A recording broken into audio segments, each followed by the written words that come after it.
Kesaksian akhir abad.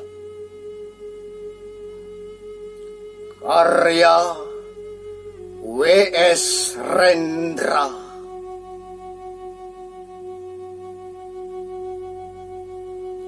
Ratap tangis menerpa pintu kalbuku. Bau anyir darah mengganggu tidur malamku. Oh, tikar tapakur. Oh, bau sungai Tohor yang kotor. Bagaimana aku akan bisa membaca keadaan ini? Di atas atap kesepian nalar pikiran yang digalaukan oleh lampu-lampu kota yang bertengkar dengan malam. Aku menyerukan namamu, wahai para leluhur Nusantara. Oh, Sanjaya, leluhur dari kebudayaan tanah. Oh, Purnawarman, leluhur dari kebudayaan air. Kedua wangsamu telah mampu mempersekutukan budaya tanah dan air. Oh, Resi Kuturan, oh, Resi Nirarta, empu-empu tampan yang penuh kedamaian, telah kamu ajarkan tatanan hidup yang aneka dan sejahtera, yang dijaga oleh Dewan Hukum Adat. Oh, bagaimana aku bisa mengerti bahasa bising dari bangsaku kini? Oh, Kajau Lalido, bintang cemerlang tanah Ugi, negarawan yang pintar dan bijaksana, telah kamu ajarkan aturan permainan di dalam benturan-benturan keinginan yang berbagai ragam di dalam kehidupan. Adek, bicara, rapang, dan wari. Oh, lihatlah wajah-wajah berdarah dan rahim yang diperkosa muncul dari puing-puing tatanan hidup yang porak-poranda, kejahatan kasat mata tertawa tanpa pengadilan. Kekuasaan, kekerasan berak dan berdahak di atas bendera kebangsaan. Oh, anak cucuku di zaman sibernetik. Bagaimana akan kalian baca prasasti dari zaman kami? Apakah kami akan mampu menjadi ilham kesimpulan, ataukah kami justru menjadi sumber masalah di dalam kehidupan?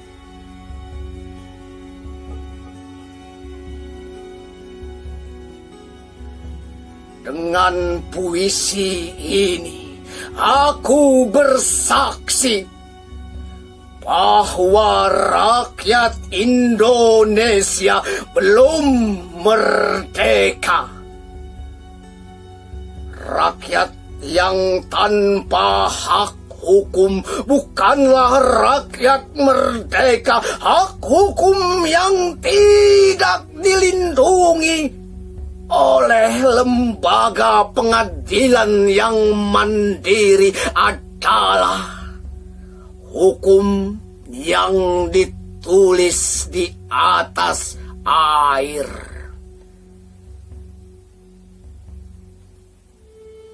Bagaimana rakyat bisa merdeka bila polisi menjadi aparat pemerintah dan tidak menjadi aparat hukum yang melindungi hak warga negaranya?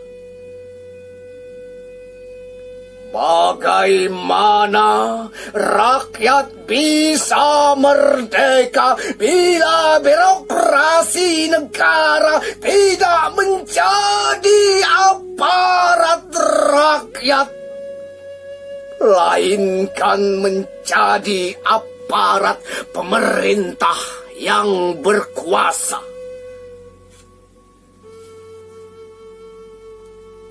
Bagaimana rakyat bisa merdeka bila hak pilih mereka dipasung? Tidak boleh memilih secara langsung wakil-wakil mereka di Dewan Perwakilan, dan juga tidak boleh memilih secara langsung camat mereka, bupati, wali kota, gubernur, dan presiden mereka. Dan partai-partai politik menganggap rakyat hanya abdi partai yang dinamakan masa politik partai, kaula partai, atau hamba partai.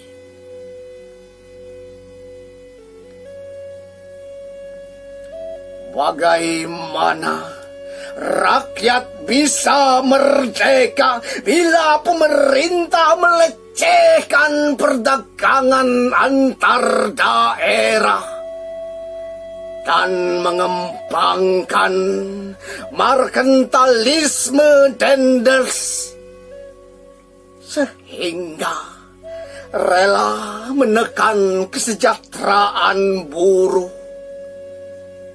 petani, nelayan, guru, dan serdadu berpangkat rendah.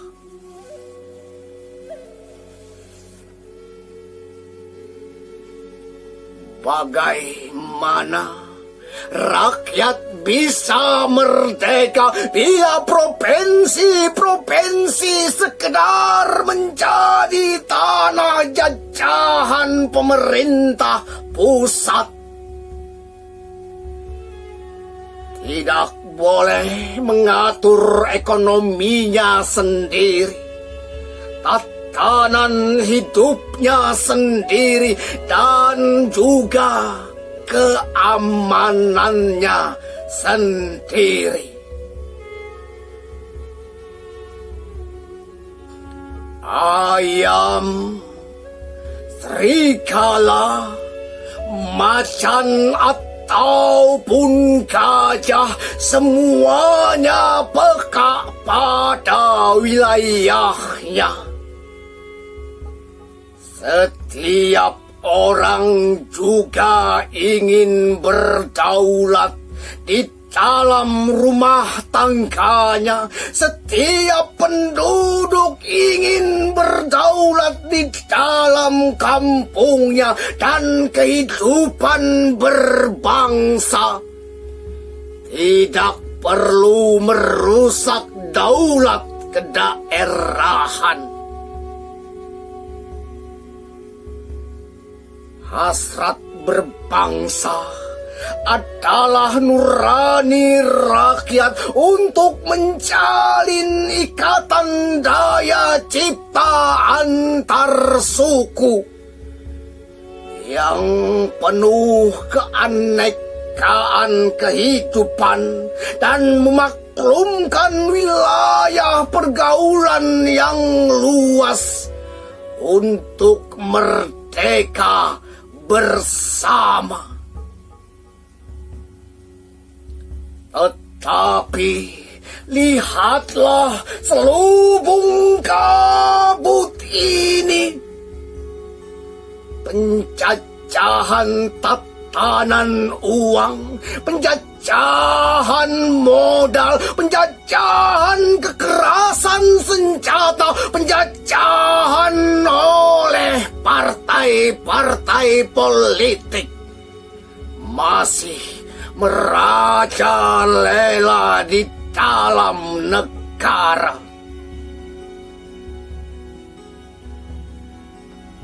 Dengan puisi ini aku bersaksi bahwa sampai saat puisi ini aku tanda tangani, para elit politik yang berkedudukan atau yang masih di jalan tidak pernah memperjuangkan sarana-sarana kemerdekaan rakyat. Mereka hanya rusuh dan gaduh memperjuangkan kedaulatan golongan dan partainya. Mereka hanya bergulat untuk posisi sendiri. Mereka tidak peduli kepada posisi rakyat, tidak peduli pada posisi hukum, posisi polisi, ataupun posisi birokrasi. Dengan picik mereka akan mencaur ulang malapetaka bangsa dan negara yang telah terjadi. Oh, Indonesia. Indonesia. Negara yang kehilangan makna, rakyat sudah dirusak asas tatanan hidupnya. Berarti sudah dirusak dasar peradabannya dan akibatnya dirusak pula kemanusiaannya. Maka sekarang negara tinggal menjadi peta. Itu pun peta yang lusuh dan hampir sobek pula.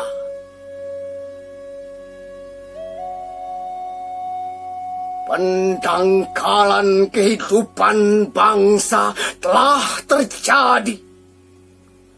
Tata nilai rancuh, dusta, pencurian, penjarahan, dan kekerasan halal. Manusia sekedar semak belukar yang gampang dikacau dan dibakar. Paket-paket pikiran yang murah dijajakan. Penalaran amarah yang salah mendorong rakyat terpecah belah. Negara tidak mungkin kembali diutuhkan tanpa rakyatnya dimanusiakan. Dan manusia tak mungkin menjadi manusia tanpa dihidupkan hati nuraninya.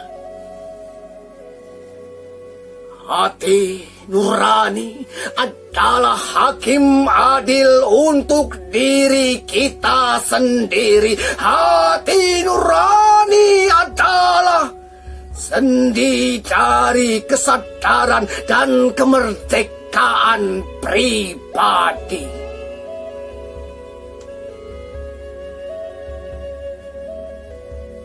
Dengan puisi ini, aku bersaksi bahwa hati nurani itu meski dibakar tidak bisa menjadi abu.